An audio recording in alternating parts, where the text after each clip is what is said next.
向日白虎开始游说。白虎大人，事不如己出，不用再压制他，借着天。孩子，考虑清楚。既然你已经拒绝，那么也太小看武圣巅峰了。Halo semuanya, bagaimana nih kabar kalian? Semoga kalian dalam keadaan baik-baik saja, sehat selalu, serta dilancarkan rezekinya ya guys, amin. Pada kesempatan kali ini kita akanlah melanjutkan Tonghua dari Fearless Battle Spirit untuk episode terbaru alias episode 139. Jadi langsung saja ya, kita masuk ke dalam ceritanya.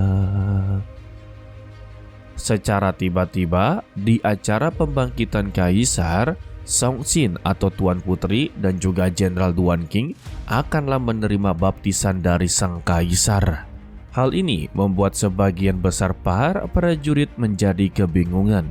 Mengapa untuk Camp Besar Harimau Putih yang memiliki jiwa asal muasal tetapi tidak mendapati baptisan dari sang Kaisar? Justru ya mereka berdua yang sama sekali tidak memiliki jiwa apapun. Namun mereka mendapati baptisan Kaisar bukan karena cuma-cuma, karena ya untuk Tuan Putri telah memberikan sebuah prestasi, begitu juga dengan Jenderal Duan Qing. Jadi ya mereka berdua mendapati kesempatan untuklah beresonansi. Tetapi yang pasti kalau pihak dari Macan Putih tidak akanlah membiarkan semua ini terjadi. Ya sudah pasti ada yang namanya kecemburuan guys.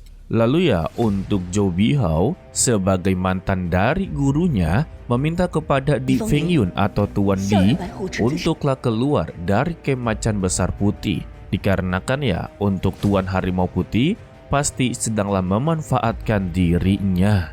Tetapi ya Di Fengyun sama sekali tidaklah percaya. Menurutnya ya untuk Tuan Macan Putih memperlakukannya seperti anaknya sendiri. Ya padahal ya Zhou Bihao lebih memperlakukan dia sebagai anaknya. Tetapi perdebatan mereka tiba-tiba terhenti dengan resonansi milik dari Qinan. Karena untuk saat ini roh primordial miliknya berhasil untuklah ditingkatkan. Dan Empress Feiyu memperingati kepada Qinan kalau setelah ini dia haruslah hati-hati. Sudah pasti banyak orang yang akanlah mengincarnya.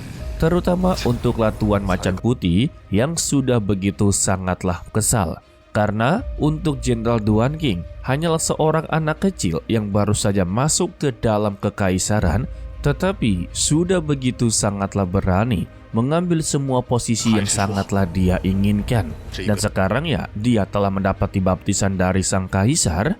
Jika dia mendapatkan harta yang begitu langka, dirinya tidak akanlah terima dan memutuskan untuklah merebutnya. Tetapi saat ini dia sangatlah yakin seyakinnya kalau Duan Qing sama sekali tidak akan mendapati harta dari sang kaisar.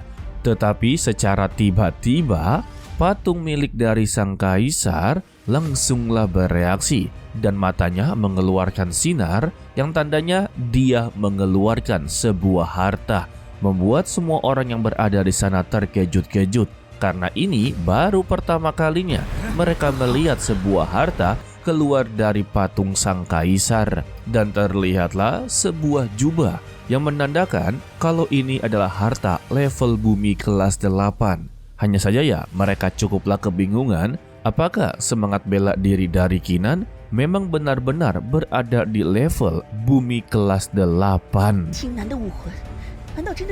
Padahal semangat bela dirinya jauh lebih dari semua yang mereka bayangkan. Lalu terdengarlah suara dari sang kaisar yang begitu sangatlah bangga menemukan sosok seperti Qinan. Padahal ya untuk 1000 tahun yang lalu dia telah menyimpulkan bahwa orang-orang akanlah layu di masa depan dalam kerajaan surga yang terbakar. Maksudnya ya setelah kepergian dia, semua para kultivator di masa depan akanlah mengalami kemunduran yang begitu drastis. Maka dari itulah dia memurnikan jiwanya dengan bertujuan untuklah menempelkan seluruh jiwanya kepada baju jiranya guys. Dan dia menawarkan kepada Qinan selama dia berani untuklah mengorbankan semangat bela dirinya, dan bersumpah untuklah mengabdi pada kerajaan surga yang terbakar selamanya, maka dia juga bersedia untuklah mempercayakan jiwa bela dirinya kepada dia dengan baju jirah ini. Tetapi Kinan secara terang-terangan menolak semua penawaran dari sang kaisar. Alhasil ya, semuanya pun terkejut-kejut. Bagaimana mungkin sebuah harta yang begitu sangatlah mereka incar, tetapi ditolak mentah-mentah oleh Jenderal Duan Qing. Dan sang kaisar juga tampaklah begitu kesal mengapa dia berani untuklah menolaknya. Semua orang yang tidak tahu apa-apa menganggap kalau Jenderal Duan Qing adalah orang bodoh serta orang gila. Meskipun dia berada di semangat bela diri kelas 8, tetapi dia masih terpaut jauh dengan semangat bela diri milik dari sang kaisar. Penolakannya ini sudah pasti akanlah memicu amarahnya dan dia akanlah menerima konsekuensinya. Tuan Macan Putih yang sangatlah menginginkan harta tersebut merasa ini adalah kesempatannya, karena ya jiwa bela diri ini akanlah menjadi milik dari Di Feng Yun. Alasan Jenderal Duan Qing menolak semua itu karena dia tidak inginlah menyerah dengan semangat bela dirinya.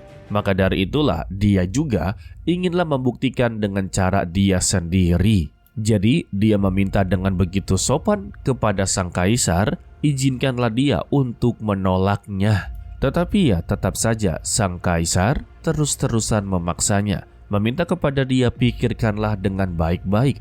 Kesenjangan antara jiwa bela diri tingkat bumi dan tingkat langit bagaikan sebuah dimensi yang tidak bisa digapai.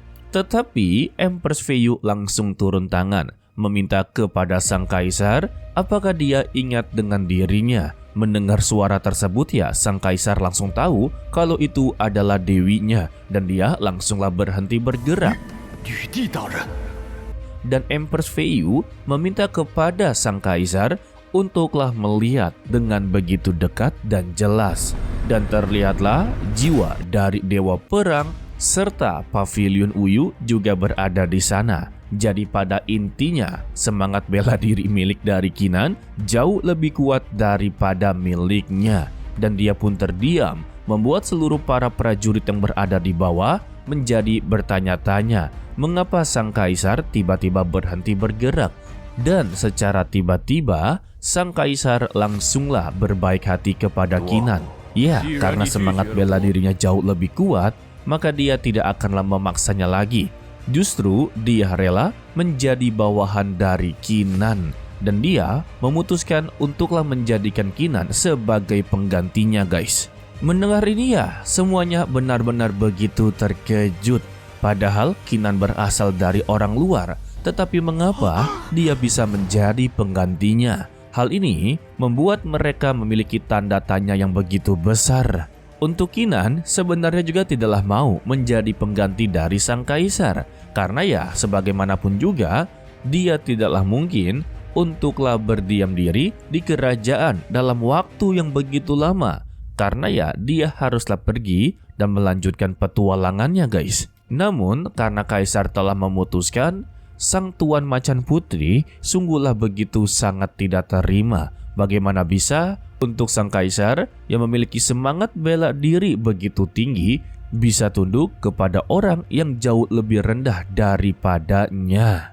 Jadi ya dia menganggap kalau Jenderal Duan Qing serta beberapa lainnya telah menipu mendiang sang kaisar. Karena seharusnya Di Feng Yun lah yang mendapati harta tersebut.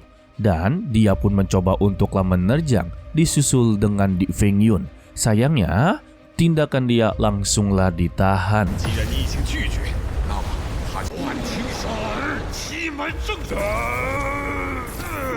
Bahkan ya untuk yang mulia langsunglah menahannya juga untuk meminta tenang sebentar. Di sini dia hanyalah mengikuti keinginan dari mendiang kaisar. Mendengar ucapan tersebut, Tuan Macan Putih menganggap kalau tiga kubu telah menjadi satu untuklah menjatuhkan dirinya. Dan karena mereka sudahlah macam-macam kepadanya, maka jangan salahkan dirinya kalau kerajaan ini akanlah hancur di tangannya. Sehingga dia pun mengeluarkan tekanan spiritual yang membuat ketiga kubu ini mencoba untuklah bertahan.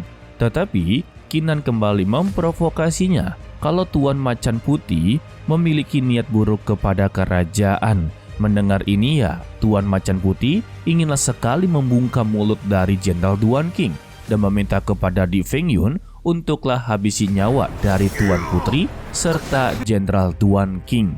Sehingga ya Tuan Di Fengyun langsunglah menerjang ke arah Tuan Putri. Tetapi ya tidak mudah untuklah menghabisinya karena di sampingnya masih ada Jenderal Duan King yang langsunglah menangkis serangannya. Di Fengyun meminta kepada Jenderal Duan King untuklah tahu tempatnya. Untuk saat ini ya kemampuan dia tidaklah sebanding dengannya guys. Tetapi Kinan sama sekali tidaklah peduli.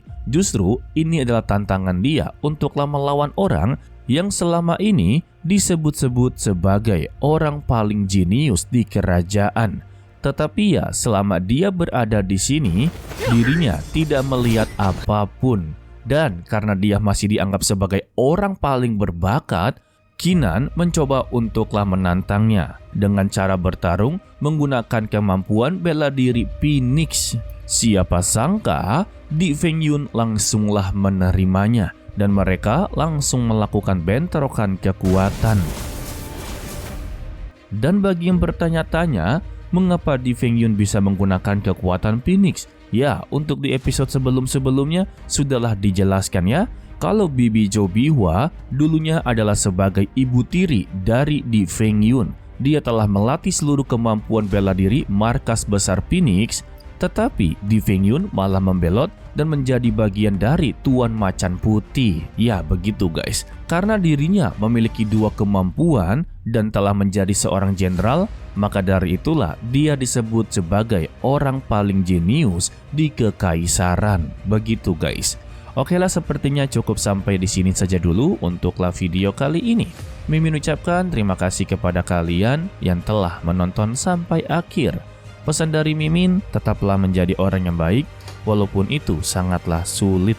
To be continue, sampai jumpa di video berikutnya. Bye-bye. 向日白虎开始游说，白虎大人，事不如己出。不用再压制他，借着天。孩子，考虑清楚。既然你已经拒绝，那么也太小看武圣颠覆。